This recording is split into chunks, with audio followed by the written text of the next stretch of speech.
Hey friends, Patrick Kirby here from Do Good Better. I want to tell you a really quick story about how all this started. So when I first launched this business, I had no idea what I was doing from a marketing standpoint. I'd never owned a business before. I didn't have like a fancy booth set up. I didn't have a big branded backdrop or a pile of logoed swag to hand out to anybody. And honestly, I didn't really think that stuff mattered.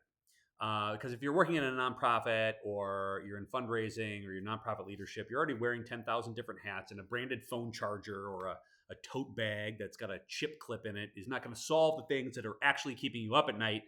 So instead of stuff, I tried something completely different. I set up a chair and I invited people to sit down and talk. So there wasn't a pitch and there wasn't any selling. It was just a really nice space to kind of unload on whatever was kind of rattling around in their brain. So the conversations that couldn't stop replaying over and over in their heads, right? So a donor situationship that went sideways, a board member that they were always avoiding because they were feeling like they weren't doing everything right, or they were doing something right and they were always falling behind.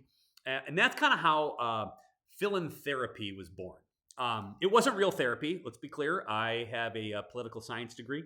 So unless that counts for something, I'm not a professional by any means. But what I did have and what I do have is nearly 2 decades of being in the trenches. I've seen a lot. I've messed up a lot. I've learned that most fundraising problems aren't tactical. They're mostly mental. And somewhere along the way, probably someone told you that you couldn't do it, or you did it wrong, or that's just the way it is, or that's the way we've always done it. And that voice gets absolutely loud enough that you have to like stop moving for a second. And I've always loved creating space to kind of work through some of that.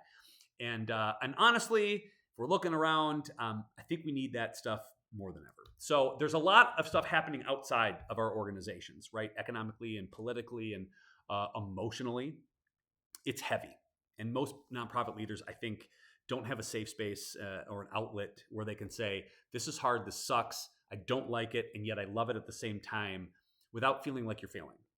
So we're bringing back Philantherapy back, but we're doing it intentionally this year. So this is how it's going to work.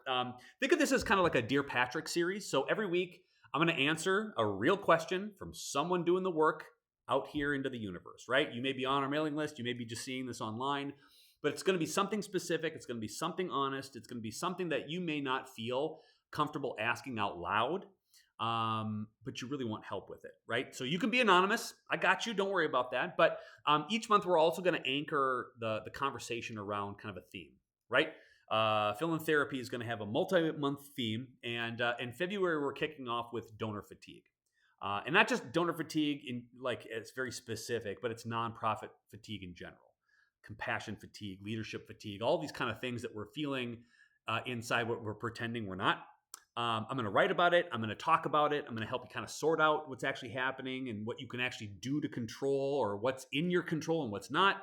And this idea comes from a mentor of mine, Jim Holman.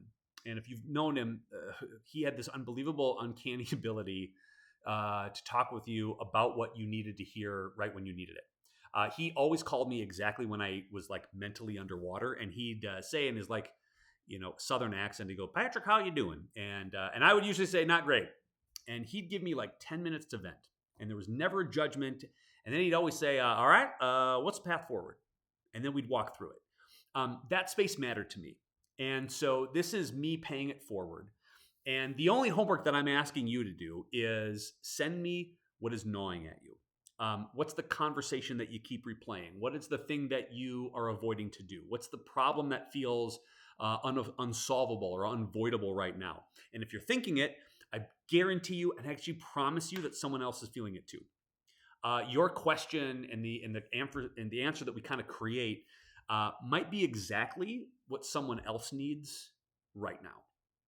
So I want to welcome you to Philantherapy, Patrick's Philantherapy for the year. We're going to do this together. I cannot wait to launch this with you. So your homework, what's rattling around in your head? What are you thinking about? How do we help? What is the big thing that you can't solve? Solve it together, shall we? We'll see you in a number of different series. Welcome to the Cool Kids Club. Philantherapy. Everyone's doing it.